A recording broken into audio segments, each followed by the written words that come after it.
और फिर अजीज दोस्तों, जो मुझे आकर सेकुलरिज्म का पाठ पढ़ाते हैं, मैं उनसे कह रहा हूं, मुझे अपना पाठ मत दो, मुझे तुम्हारा ज्ञान मत दो।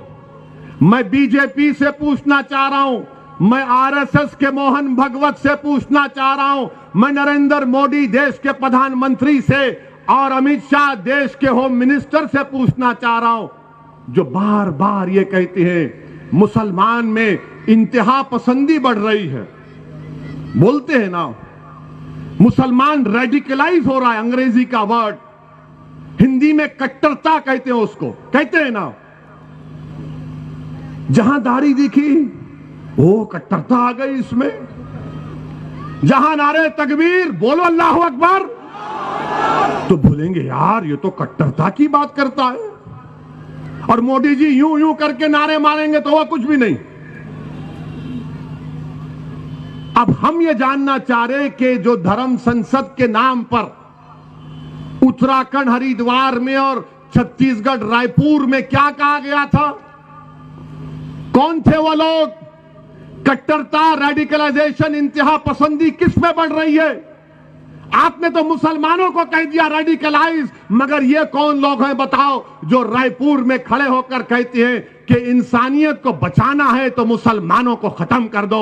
याद रखो, हमको खत्म करने वालों, हम रसूलुल्लाह सल्लल्लाहु अलैहि वसल्लम की उम्मत हैं, हम कमली वाले की उम्मत है। और रसूलुल्लाह सल्लल्लाहु अलैहि वसल्लम ने अपनी ज़बान मुबारक से इरशाद फरमाया था, काबतुल्लाह को देखकर कहा कि काबा मेरी उम्मत की अजमत तुझसे बढ़कर है, हम नहीं मिटने वाले हैं, हमसे है जमाना हम नहीं तो जमाना नहीं। याद रखो, हमको मिटाएंगे, भारत के संविधान को मिटाएंगे। मुसलमान को मिटाने की बात करने वाले अंबेडकर के संविधान के दुश्मन हैं, ये भारत के दुश्मन हैं।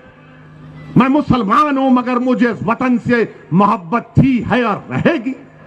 मगर कौन है ये लोग जो रेडिकलाइज हो चुके हैं? बताइए नरेंद्र मोदी जी, बताइए अमित शाह जी, बताइए मोहन भगवत जी, ये कौन लोग हैं जो हमको मिटाने की बात कर रहे हैं, भारत के शहरियों को मिटाने की बात कर रहे हैं, और अभी तक एक को गिरफ्तार नहीं किया गया, अभी तक एक को गिरफ्तार नहीं किया गया, और इल्जाम हम पर लगाते हैं। और भाइयों बुजुर्गों, अखिलेश यादव आजकल कह रहे हैं कि मुझे ख्वाब में भगवान श्री कृष्ण आ रहे हैं।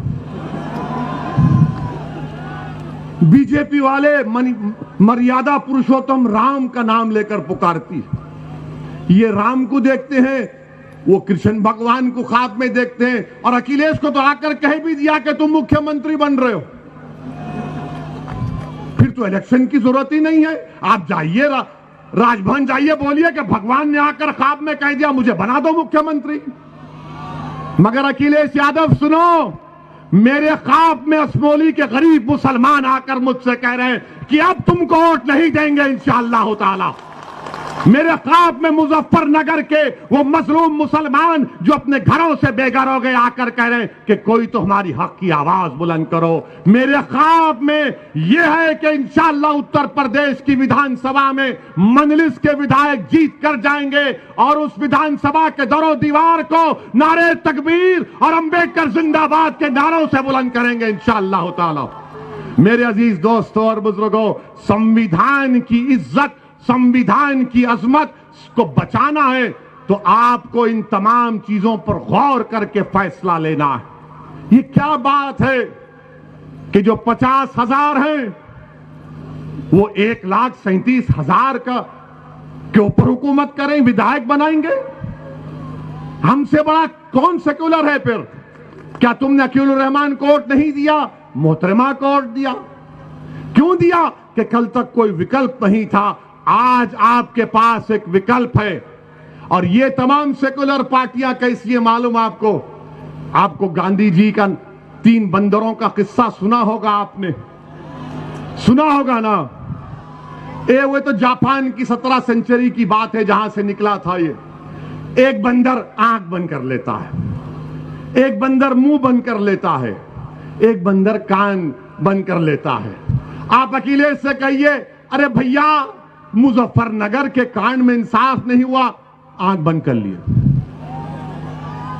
आप अखिलेश से कहिए कि भैया हरिद्वार में समाजवादी पार्टी है, हमको मारने की बात कर रहे हैं। कांग्रेस से कहिए कि रायपुर में आपकी सरकार है, कैसे फंक्शन करने दिया, तो कांग्रेस और अखिलेश कान में उंगली डाल लेंगे, जबान को बंद कर लेंगे। अरे ये कैसे तीन बंदर तुम बैठे हो? याद रखो, इन तीन बंदरों को पहचानना है जो आंख बंद कर लेते दलित और मुसलमान पर जब नाइंसाफी होती है। जब दलित और मुसलमान के इंसाफ की बात होती है तो अपनी जबानों पर हाथ रख लेते हैं।